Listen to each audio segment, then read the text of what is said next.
guys, it's Phaedra from All Things Phaedra, and do you remember when I did a video on the Jeep Wrangler 4xe and you loved it?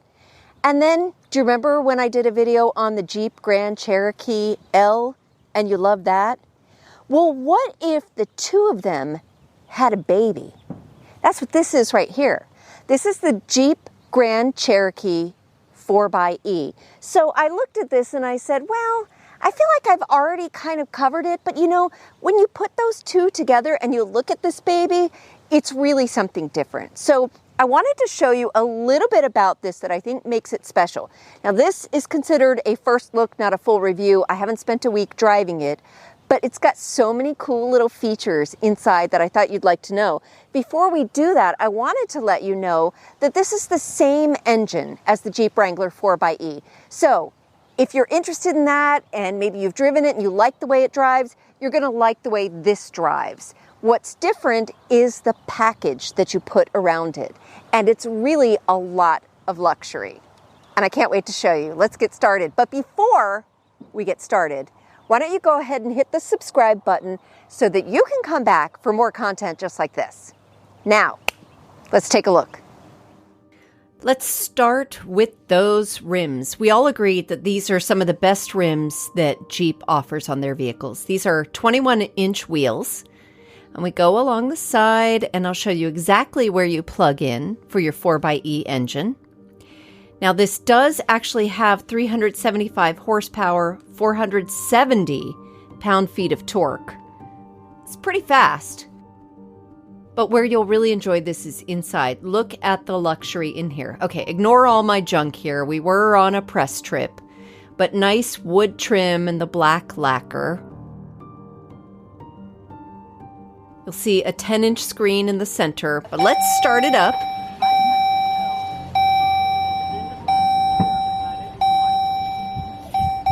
And I love systems that have all the tactile buttons up top in addition to the screen. So you've got screen controls, and then you go down below and you've got climate control.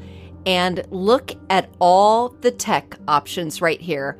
Auxiliary cables, HDMI cables. This is why.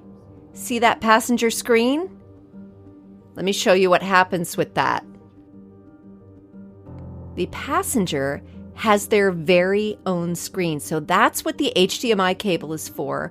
I can control things in the car. I can watch a movie right there from the passenger seat. I mean, do we need this? I don't know, but I think it's really cool.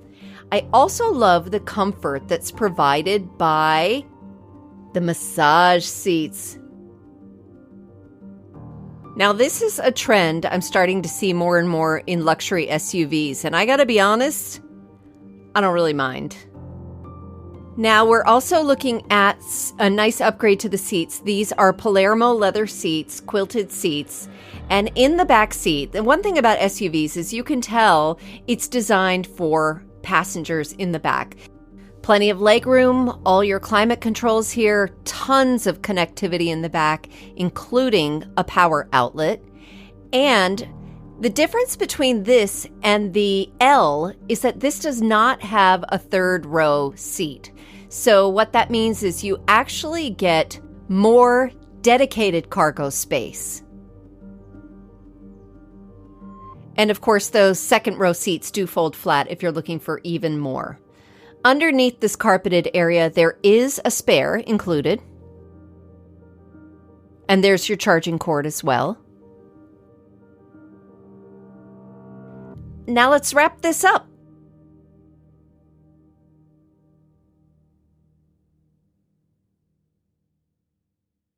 So I'll just remind you, this is a plug-in hybrid electric vehicle. We call this a PHEV. Actually, I don't call it a PHEV, but that's what it is. Plug-in hybrid, so you get the best of both worlds. You have the gasoline engine, you have the electric engine, you have absolutely zero range anxiety. So what does that translate for you in the end when it comes to fuel economy? Well, it comes to 25 miles all electric. So if you want to make this your around town electric vehicle, you could do exactly that by putting it in electric mode. You're going to get the best of both worlds when you keep it in hybrid mode, and that averages to 56 MPGe. And if you needed gas only, let's say your battery was dead and you can only drive on gas, it's still 23 miles per gallon. So for a vehicle of this size, that's pretty impressive. Now, what makes this different than the Grand Cherokee Summit Reserve L that I showed you before? Well, about 11.4 inches and an extra row of seating. What that means is that you get a lot of extra cargo capacity in here. And then finally, let's talk what's most important in this economy, and that is price. I hope you've been saving up just a little bit, because this is going to cost you a little bit. It runs around $74. That's the base price for the Summit Reserve. However, because it is a plug-in hybrid electric, you are eligible for the $7,500 federal tax credit, and depending on where you live, you may even be eligible for some state tax credits. So that's going to drop the price down, possibly make it more affordable. So that's just a quick glimpse at the 2022 Grand Cherokee Summit Reserve 4xe. I know that's a mouthful, but I love how we're coming into our own with the bigger vehicles that we Americans love and the fuel efficiency that we really want. So thanks for joining me. I'd love to hear your thoughts on it. Leave me a comment, drop me a like, and I will see you next time.